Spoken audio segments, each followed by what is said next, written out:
approaching from the two-story house and the tree next to it.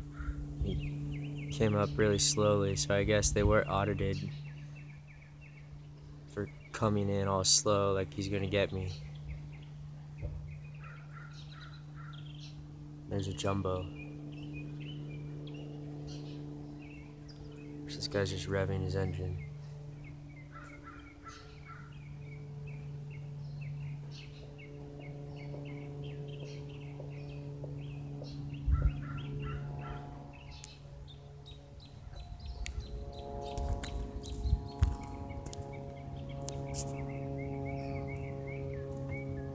So he just approached and he wasn't doing that, and now he's doing it once he gets on my roof. Isn't that more damning than covering up?